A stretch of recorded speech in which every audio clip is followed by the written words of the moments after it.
సర్వతః శృతిమల్లోకే సర్వమావృత్య తిష్టతి.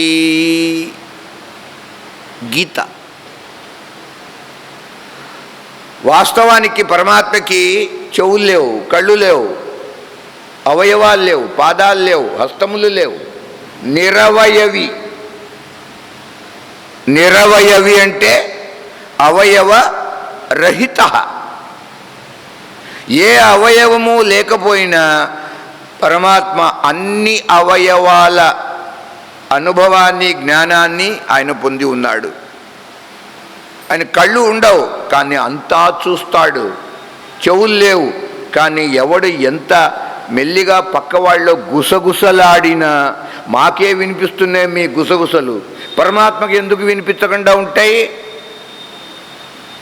సర్వతః శృతిమత్.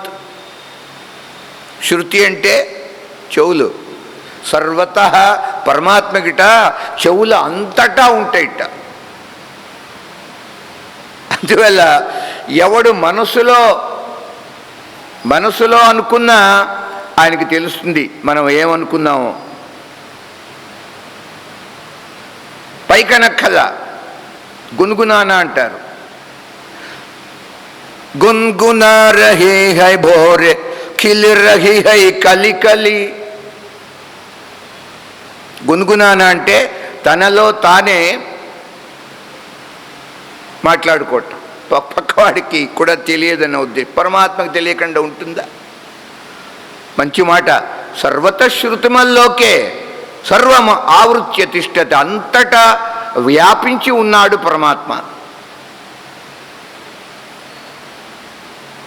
ఆయనకి లోకమంతా కళ్ళే, జగత్తంతా చెవులే. ఇంకా మా రహస్యం అనేది భగవంతుని దగ్గర ఏముంటుంది చెప్పండి? అంటే రామచంద్రుడు వేదాంతంలో ప్రతిష్ఠింపబడి నేను ఉన్నాను హనుమా, నువ్వు వేదాంతాన్ని ఆశ్రయించు, లేకపోతే ఏమీ ప్రయోజనం లేదండి. జ్ఞానం, జ్ఞానం కలిగితేనే జ్ఞానాదేవతు కైవల్యం. కైవల్యం నువ్వు కోరేటట్టయితే నీకు జ్ఞానం కలగాల్సిందే. ఎన్ని జన్మలకైనా సరే.